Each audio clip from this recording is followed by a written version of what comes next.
What's up, everyone, and welcome back, finally, to an SBL recap. This is for Round 4 of Season 1. And the reason I haven't been recording more of these is because my voice has kind of been going in and out. It's been hadn't been great lately. But my voice is feeling okay now, so we're going to get this recording done. And I say we because this is the second straight round recap where I actually have somebody with me. And with me today is probably the most well-known person in the SBL, Arctus. Hello everybody, this is Arctus Drecon here narrating with the SBL, with Burn. It's great to be on here. Yeah, it's great to have you. Thanks.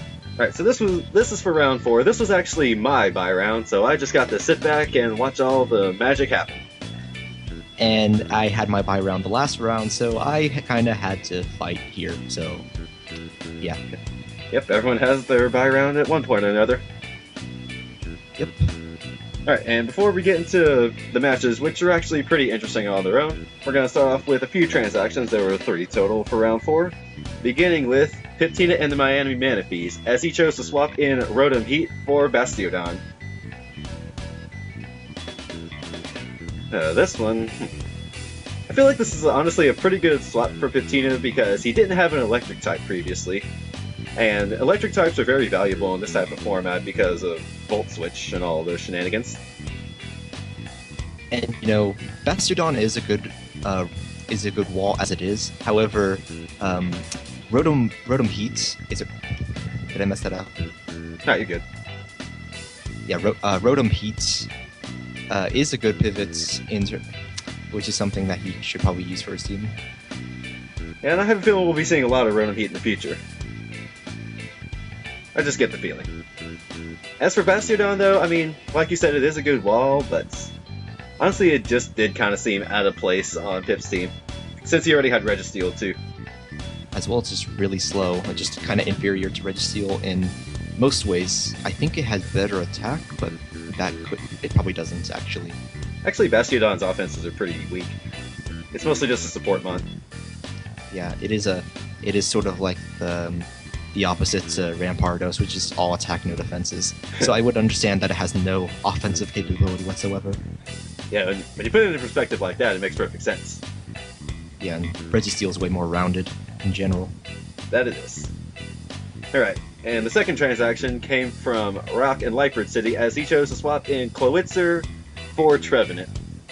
Now, he was talking about getting rid of Trevenant for quite a while because, honestly, it was kind of redundant on his team with Mega Sceptile and Chandelure both sharing types with Trevenant. But to be honest, I don't really know why he chose to pick up Clawitzer, seeing as he already had both Rotom Wash and Feraligatr on his team. You know, maybe it was just to have some more offensive presence on Rock's team. I mean, with that Mega Launcher ability, a lot of Clawitzer's attacks are going to be doing a lot of damage in general.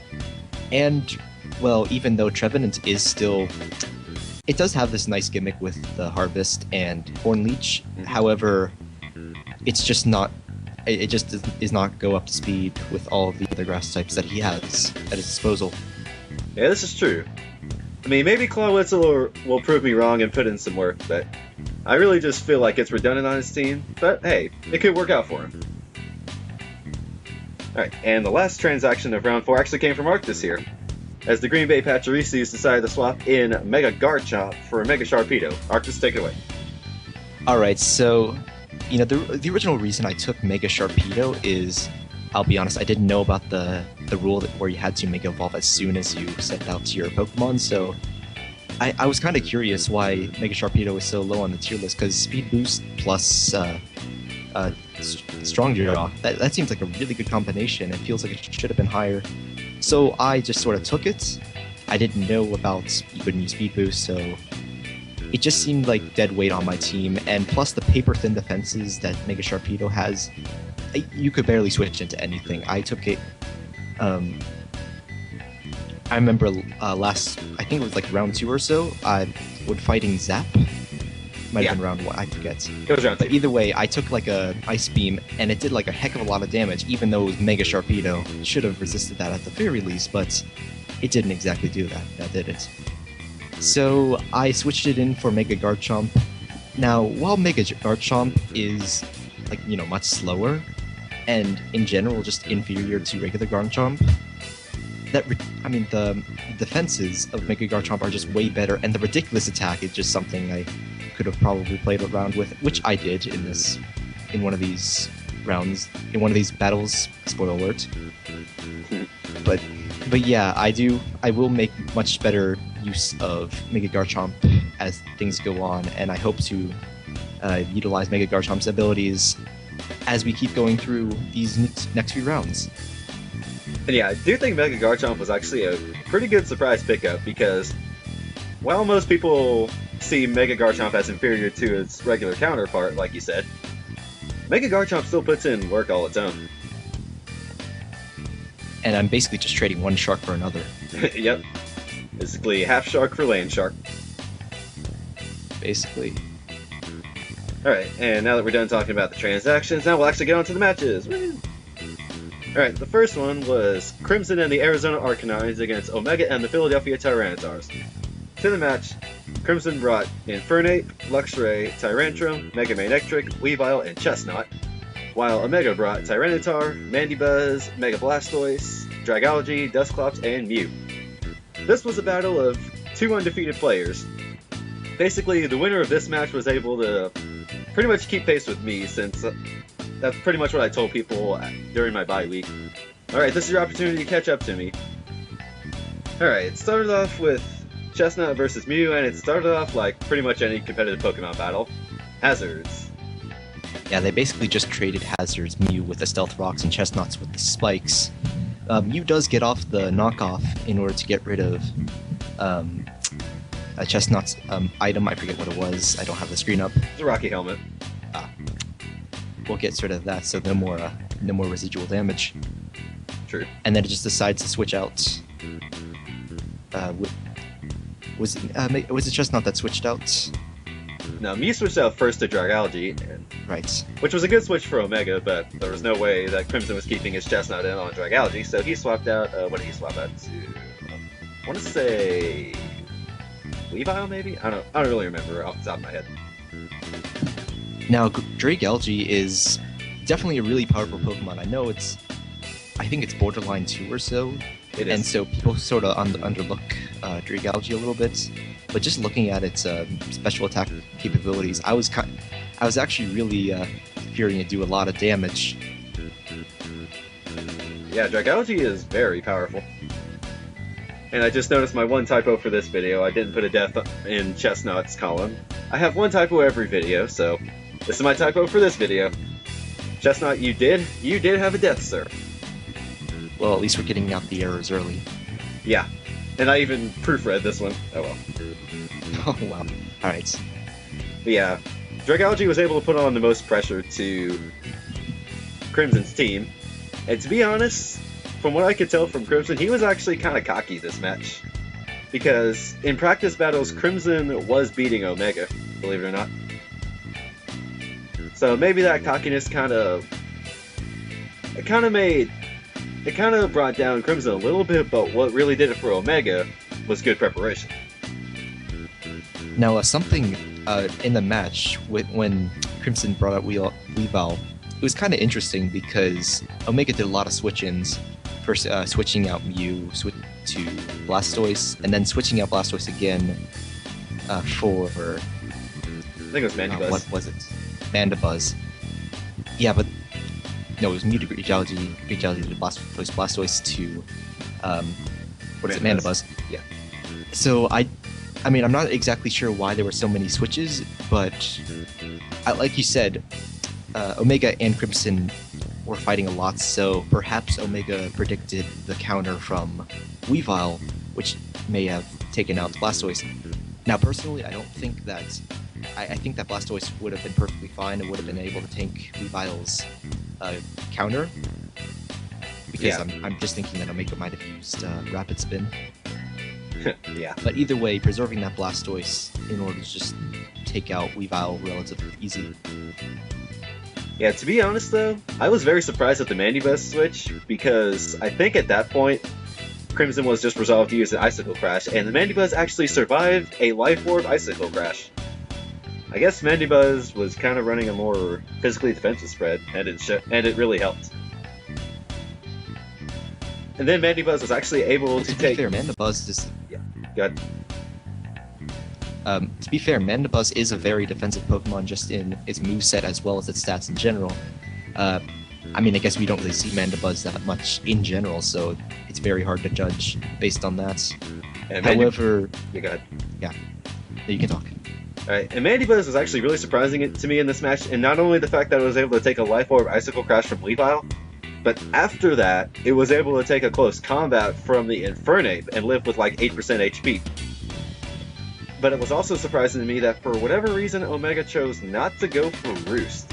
Like, maybe Mandibuzz didn't have it, but it just seemed like that would have been the optimal play there. Well, perhaps... Yeah. Sorry. No, go ahead. Okay. Perhaps maybe Omega assumed that he could OHKO the Infernape because of the close combat lowering the defenses. However, that didn't... did that actually happen? No, he actually went for no, it was a 2K. Yeah, he went for a knockoff first. I think.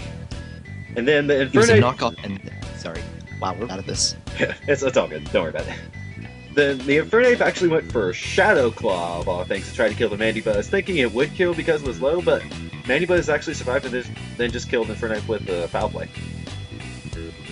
Now, Shadow Claw is a very interesting move to have on Infernape, especially. It's definitely not a move you'd see in any other Infernape. But maybe Crimson thought that Omega would switch into Mew or Dusclops, which, to be fair, would have been... it would have done a lot of damage to either of them, even with the Violite on Dusclops. This is true. But yeah, just didn't have the abilities to take out Mandibuzz just because of how defensive it is. Yeah, I guess Omega really prepared Mandibuzz very well for Crimson's team in general.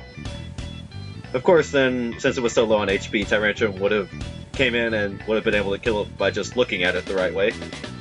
But Head Smash, of course, because that's what Tyrantrum does. Then Mew wasn't able to do much of the Tyrantrum except knock it off, and then eventually died with Head Smash itself. And then I think Mega Blastoise eventually killed Tyrantrum.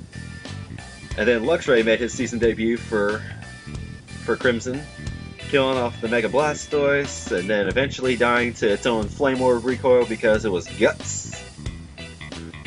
Yeah, and I love those Guts. Right? Yeah.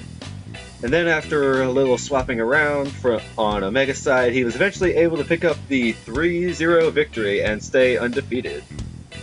Yeah. And I might as well just throw this in. I kind of love the switching when it came to Luxray.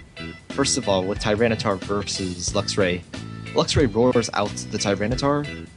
No, Luxray uses Roar on Tyranitar, however, Tyranitar was switched to Dusclops before then, so it went from Tyranitar to Dusclops, and then the Roar brought back in Tyranitar.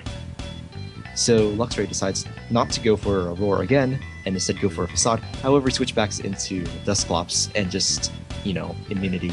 So that was just kind of hilarious to see. It was. So many switching shenanigans between these two. Yeah. Alright, now we'll move on to our second match, which was Patina and the Miami Manaphes versus ACAT and the Columbus Chatot.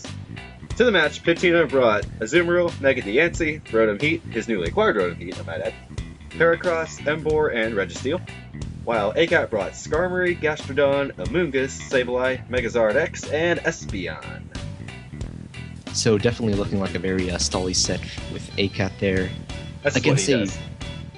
Against Patina, who is taking in a very offensive set, and especially with that new Rotom Heat, gonna serve as a pivot, as I said before, and yeah, it's getting pretty interesting in here. Yeah, definitely. So let's see, how did the match start off? I think it started off with with Registeel and Skarmory, I believe. It was Diancie versus Skarmory. Okay, yeah, then either way I think Pip swapped out to Registeel. Probably because, Steel is 4 times super effective on little Mega Diancie, but who's to say ACAT was carrying any Steel moves on Skarmory? Well, actually it seems that Skarmory did stay in for a little bit. It just kind of whirlwind of stuff around. Whirlwinded. It whirlwinded Diance's Stealth Rocks. I mean, it whirlwinded Diancie after it used Stealth Rocks to summon in the Heracross, which is going to use the close combats, and that's when Skarmory's just not going to take it anymore and just go switch into what's it called? You switched into a Moongus at that point. Moongus. To take the close combat, which it's didn't really take it that well because I guess Heracross is nothing to be trifled with. To be honest, I'm kind of disappointed that Patina didn't try to preserve that thing better. Because it was putting in some work. Yeah, and that facade is definitely going to... That facade plus the Toxic Ore plus the spikes is going to definitely take out the Amoonguss in a one shot. And that will bring out the Mega Charizard, which that thing is just... It's deadly. It's just deadly. Even in regular OU, the thing is just something to be feared. Yeah, ACAT's definitely been putting in the work with Mega Charizard X, whether he's been winning or not. Most definitely.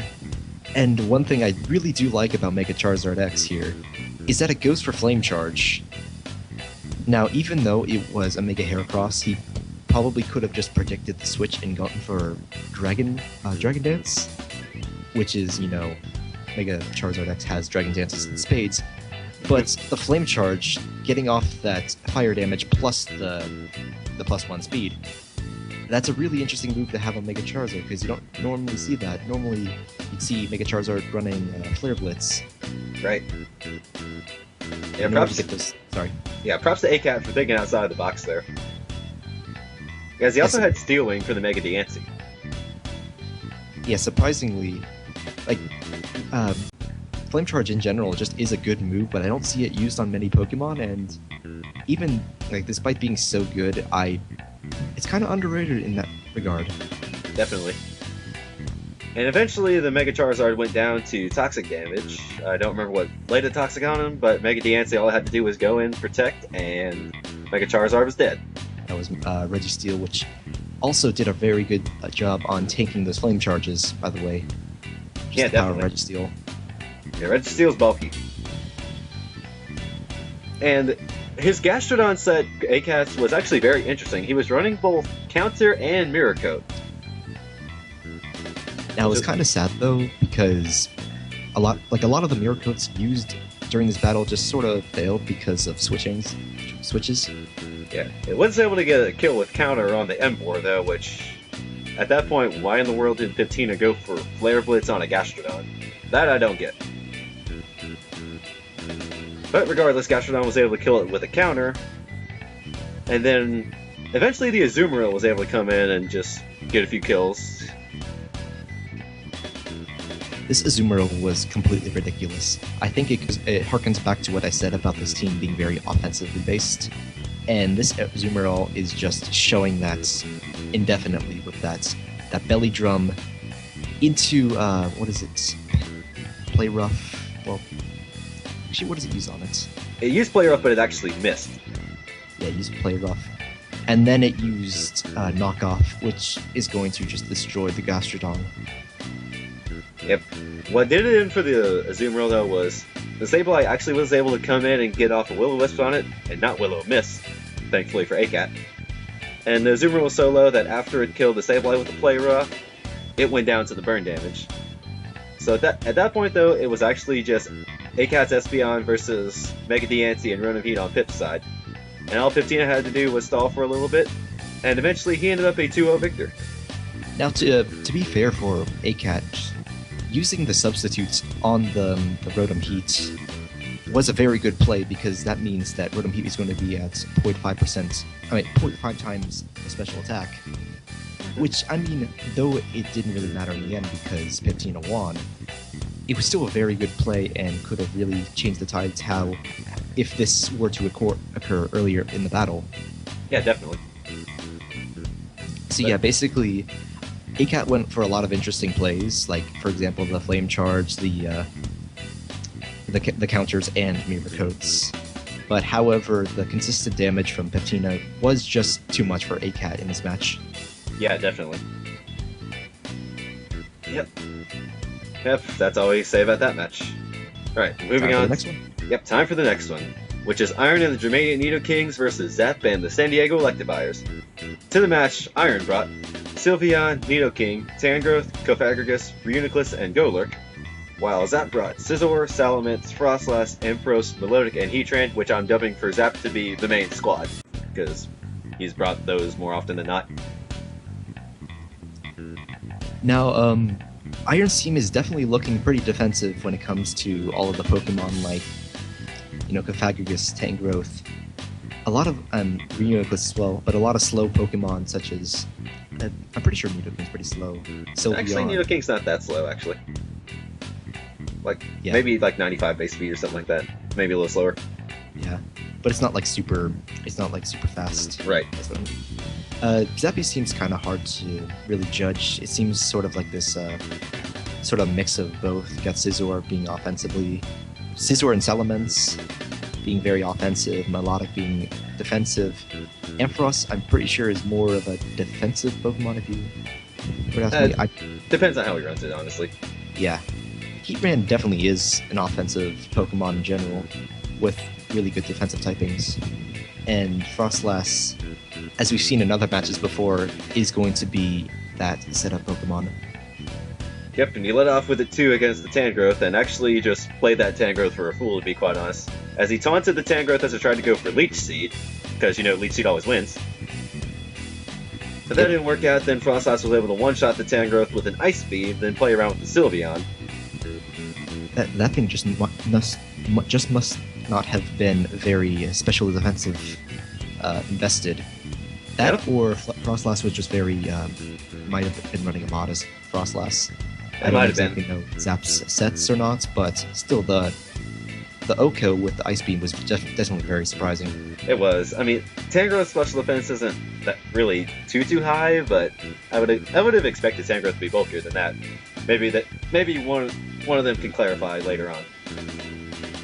And the Frostlass, that's not the only surprise that Frostlass has as we go into Sylveon. Sylveon's going to start out with the Hyper Voice, and because of Cursed Body, it's going to be disabled. A funny thing, I actually had to ask Burn, why the heck it was disabled, because I just haven't really seen a Cursed Body be used like that before. And yeah, as it turned out, the Sylveon's only offensive move was that Hyper Voice. So once Frostlass went for the taunt on Sylveon after it got off a Wish, I think, then Sylveon was only really able to struggle after that. Now, to be fair, Iron did play the disabled Hyper Voice rather well with the Wish and Calm Mind setups. Right. Even after the taunts and using Struggle, didn't do that much. It probably would have gone on better had Frostlass not gone for the Destiny Bond, which took out both Sylveon and Frostlass, and so there goes all those Calm Mind setups from before. Right. Yeah, there was really nothing Iron could have done at that point, because he was still taunted whenever the Hyper Voice was undisabled. And so, he could have switched to preserve Sylveon, but I guess he didn't really see it as worth it in the long haul. I would assume that Iron was trying to go for some sort of predictions, but Maybe. Zappy kind of knew when that Hyper Voice was coming and just knock out both of them. Right. And then after those two were down, it was Salamence versus Nidoking. Salamence went for Earthquake. Nidoking was like, no, I'm not dying today. Ice Beam, kill Salamence. Ice Beam will kill Salamence any day of the week. Yeah, well, I guess Iron just getting back at Zappy for that Oko Ice Beam from before. He's like, hey, you're not the only one with an Ice Beam that can kill in one hit. Yeah, that's a good point. And so I'm actually kind of surprised that Salamence stayed in, but I figured that Zap thought he could Oko the Nidoking with an Earthquake just because of that super effective damage. Plus, Salamence is very offensive when it comes to physical attack. However, Nidoking kind of just came in with a surprise Ice Beam and just Oko'd Salamence right then and there. Yep. And after Nidoking went down, Zap was actually able to put in a lot of pressure with the Melodic. As after Tangrowth went down, Iron really did not have a response to Melodic. How far? Oh, that's actually a while ahead with the Melodic. Oh, really? Yeah. Oh, well. I don't know, you want to talk about that now or just go back and revisit some of that other stuff? Doesn't matter. Okay. But yeah, most of the pressure from Zap came from the Melodic, and there wasn't really anything that Iron had to really... I mean, he was able to damage the Melodic a little bit, and Zap preserved the Melodic a little bit well. Well, pretty well, actually. As the Scizor and the Heatran, were the two Steel types, were able to put on a little pressure to Iron's team. And eventually it got to a point where Iron just couldn't take down the Melodic. And long story short, Melodic was able to stall out both the Cofagrigus and the Golurk, en route to Zap getting a 3-0 victory. Now I'm not sure if the burn on Melodic would have affected anything, because I know most likely Melodic would have run a Marvel skill just in case of burns or something like that. Right, I would imagine. So maybe Golurk could have taken out Melodic, but Scizor and Ampharos, even though Scizor got mummied by Cofagrigus before, still would not have lasted against Zap, and so that will be the victory for Zap against Iron. Yep, and I will say Zap played very well in this match. Like, it was almost a pattern between matches. Like, in round 1, he lost a pretty close one to Omega. In round 2, he beat you, actually. Oh, yeah. And those predictions. Yeah, he was predicting very well in that match. Like, when he's won, he has been playing very well. In round 3 against me, I was actually getting most of the predictions right there. So that's what ended up letting me win that match. But when Zap plays well, he plays really well. Yeah, and I'm sorry if you can hear, like, I don't know if it was drilling or something going on, but yeah, there's some work on the AC at my house, so you might hear a little bit of things as things go on. I just heard a huge roll go down. So Well, hey, I don't know how that's going to play out through the rest of the recording. Well, hey, Hopefully it doesn't. if it gives you good air conditioning, that's all that matters. Agreed. Especially in the summer. While it is still summer. Yeah. Alright, and moving on to match number 4, it's Lux and the California Volbeats versus Meep and the Lumious Lampets. To the match, Lux brought Cloyster, Drapion, Kingdra, Megatyranitar, Haxorus, and Xatu, while Meep brought Dragonite, Crobat, Jolteon, Starmie, Ditto, and Magnezone. And so this match is going to be starting off with Jolteon on the Meep side and Xatu on Lux side. Lux is just going to be like, nope, and just switch right out to Haxorus. And it's just going to take that Thunderbolt from Jolteon. And at this point, Haxorus is going to be going for the setups with Dragon Dance. Surprisingly, Ditto appears. And that's where things get a little bit interesting. Things did get interesting there because while Meep was in with the Ditto transformed as a Haxorus, he went for Roar with the Ditto and it actually went first. Now, I know the Ditto was Choice Scarf because spoilers, I actually made Meep's team for this match. So I know it was Choice Scarf. So the only thing I could have thought of that as to why that happened is that Lux also went for Roar. Which is kind of puzzling, just because why not just go for Outrage or Dragon Claw or whatever Dragon type move you have? It probably would have taken out the Ditto, but that's just how it played out. Yep. And there we have the Kingdra. Yeah. The Kingdra, honestly... Wait, no, the Kingdra didn't come in until later. I think Drapion... It came out for like a second before switching out again. Okay. Yeah, I know a couple of times Lux got a little greedy with her setting up. Like, the Cloyster was set up very well later on in the match. But as she went for something, I don't remember what she went for. No, what Meep went for, rather. Eventually, Cloyster had up 2 Shell Smash boosts, which Ditto came in and conveniently copied.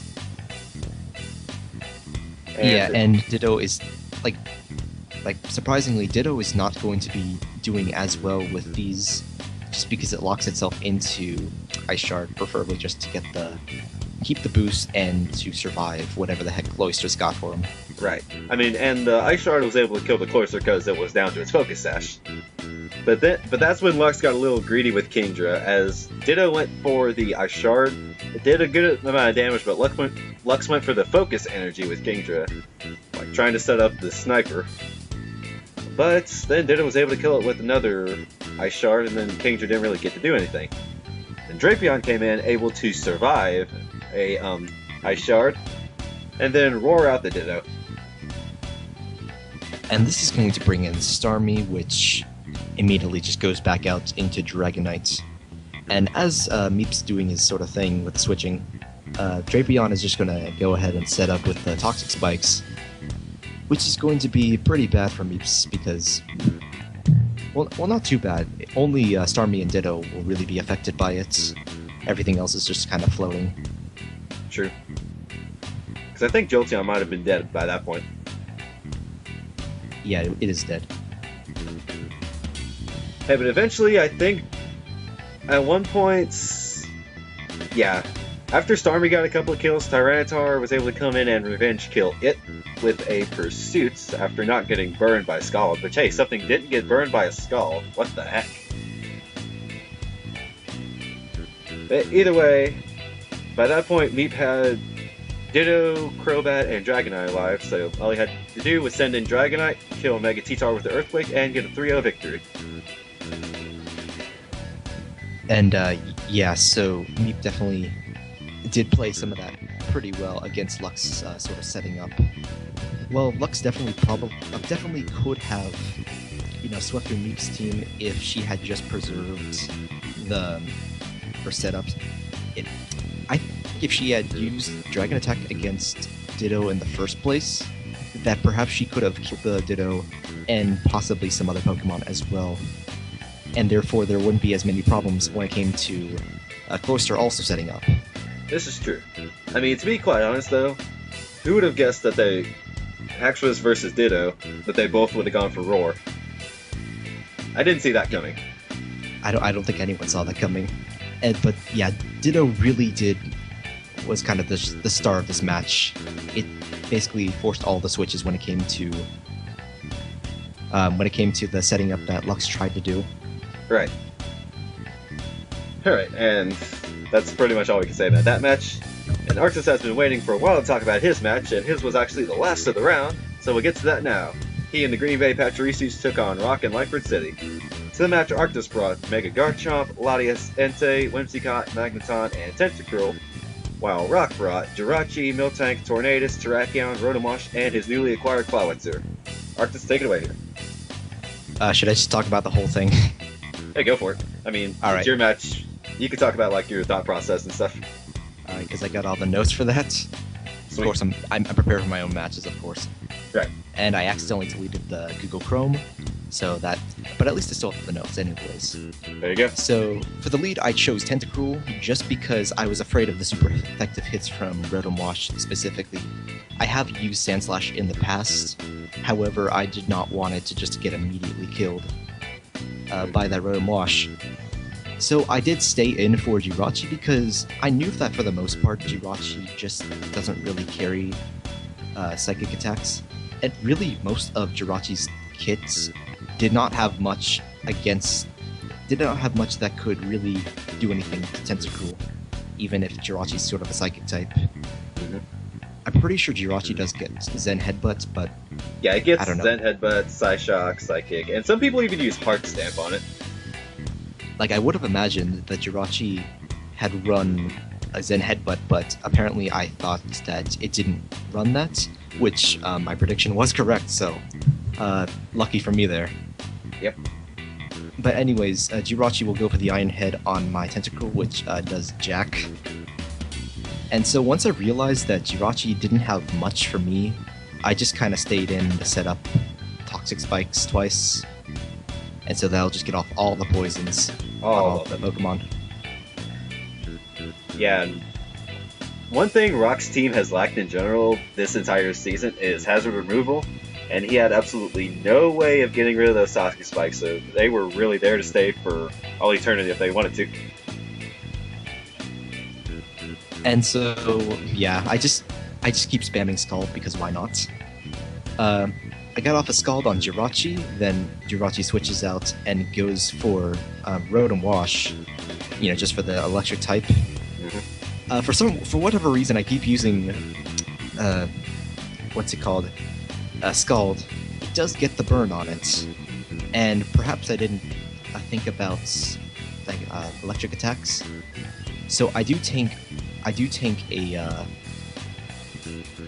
I think I do take a Thunderbolt, and that's when I realized, oh shoot, this guy actually has, electric types. So I switch out, go for Magneton to tank the Volt Switch. And strangely enough, Tornadus actually switches into my Magneton, which I'm actually not sure why Rock did this. Perhaps the knockoffs he thought would KO my Magneton. Yeah, I really question that play. Like, why switch a flying type in on an electric type? Yeah. So basically, I just go for the two Thunderbolts on Tornadus as it keeps trying to knock off my items, which I do survive both knockoffs, and I do KO the Tornadus into Thunderbolts. After that, I just switch into Whimsicott, because he sends out Terrakion. And luckily for me, I did have Giga Drain, so I knew I could easily use that on Terrakion and perhaps 2 or 3 hit KO. However, he does switch into Clovitzer, and, well, Giga Drain's just fine for Clovitzer, so I just keep using Giga Drain. And even though it didn't do that much damage, it probably would not have Q-Hit KO'd if not for those Toxic Spikes at the very beginning, getting off that toxic damage. Yep. And, sorry. No one say anything. Oh, okay. And so after that, that's when Miltank switches in. At this point, I didn't really know what Miltank carried, so I just used Moonblast. After I use Moonblast, I see the Miltank use Body Slam, so at that point I Encore it and let it take out my Whimsicott. The plan here was to Encore the Miltank so that I could get a free switch into the Garchomp because, like I said before, Garchomp has really, really good defensive capabilities and would be able to easily take on Body Slam from a Miltank. Definitely. And so at that point, I just go for the Mega Evolution and the Swords Dance. And at that point, Miltank just sort of like, oh shoot, I better switch out. And it goes into Rotom Wash. Now, Rotom Wash was the biggest threat to my Mega Garchomp at that point because of Hydro Pump. I didn't know if it ran Hydro Pump. Hydro Pump and Will-O-Wisp are both huge threats to my Mega Garchomp just because of its physical attacking nature and physical attacking nature. Physical capabilities as well as the ground type of Mega Garchomp not being able to take Hydro Pumps as well. But either way, after that Swords Dance, I just kind of went to town and just used Dragon Claw on the Rotom Wash to one-hit KO it. Then goes in the Terrakion, I use Earthquake. Then goes the Miltank. I use Earthquake again, it crits because, crit mattered. Totes. And then Jirachi comes in, I Earthquake, one-hit KO. So, basically the second half of the match was just a complete sweep from Mega Garchomp there. Hey, really, once you got off the Swords Dance, that was pretty much all she wrote. Yeah, that's it. And while one thing I have to say about Mega Garchomp there is, while it definitely isn't the most reliable sweeping Pokemon, far from it just because of that 92 speed stats. The Pokemon that were still alive at the time were rather slow in comparison. I know that if he had kept the Tornadus, perhaps he could have killed it with the combination of Terrakion and Tornadus. That depends on what kind of Tornadus set he was running. I gave him a Tornadus set to use against ACAT in week 1, and I think he hasn't switched up that Tornadus set since, even though I pretty much made that set specifically for ACAT's team, which that ended up working out because Rock got 6-0'd that match. Yeah. Yeah, just because Rock did not have the speed to keep up with my Mega Garchomp, which was on +2 Swords Dance all day, every day, it just sort of tore through the rest of his team, and I was just able to take anything that came at me before then. Yeah, he really did not have an answer to the Mega Chomp. Yeah, and even if my Mega Garchomp was stopped early, like as I said, perhaps if he preserved the Tornadus to kill off my Mega Garchomp. Even then, I feel like I still probably could have won, just because he did make a lot of questionable plays. For example, keeping in... for example, switching into Tornadus on my Magneton. Yep. That was easily the most questionable play of the match. Yeah. Yep, but Mega Garchomp was able to pull through for you. Not that I didn't make any questionable plays with not switching out Tentacool either. However, it just sort of worked out for me because none of them used any attacks that were super effective. That and Tentacruel does have really good special ball. Yep. And so the setup combined with the sweeping just sort of did it. Yep, it gave you a 4-0 victory, the biggest of the round. Yeah, don't expecting any more of those anytime soon. Well, we'll just wait and see now, won't we? Yeah. Alright, and moving on to the standings now. Alright. Yep, after my bye round, I actually was able to keep first place purely by differential. 3 wins, no loss, and a plus 14 differential. Alright, Omega jumped up to second place after his win over Crimson, with 3 wins, 0 losses, and a plus 7 differential. And Arctis, you moved up to third place, 2 wins, 1 loss, and a plus 3 differential. Crimson was in fourth place with 2 wins, 1 loss, and a plus 2 differential. Fifth was Lux with 2 wins, 2 losses, and a plus 2 differential. Alright, sixth was Zap with 2 wins, 2 losses, and a plus 1 differential. Yeah, actually, I just now noticed that both Lux and what's-his-face Zap had the same differential, same wins and losses, but Lux was ahead of him at this point purely by alphabetical order. It's sad. Right, Meep was next in the 2-2 club with 2 wins, 2 losses, and a minus 3 differential. Then came Pip with 2 wins, 2 losses, and a minus 6 differential. Then third to last was ACAT with 1 win, 3 losses, and a plus 1 differential. Yes, after losing 3 in a row, ACAT was able to keep a positive differential. Alright, second to last was Iron with 1 win, 3 losses, and a minus 3 differential. And dead last is Rock with no wins, 4 losses, and a minus 17 differential. So yeah, I guess I kind of did a number on them. Everyone has so far. Well, hopefully Rock will be able to catch up speed. I hope so, especially because he's my cousin. Oh, well, that's interesting. Yeah, and I noticed something about these standings too. You, me, Omega, and Crimson were the only players to have had their buys so far, yet we were the top 4 at this point. Yeah, so I guess it. I was gonna make a really narcissistic comment. I was gonna like, oh, I guess that means we must be really good then. Yep, let's just see if we can keep those positions now, shall we? Yeah. Alrighty, and I believe that is it for the Round 4 recap of Season 1 of the SBL. Do you have anything else to close us out with? Not really. I think you covered everything. Sweet, well, I guess that about wraps it up here, and we will see you guys next time. See ya!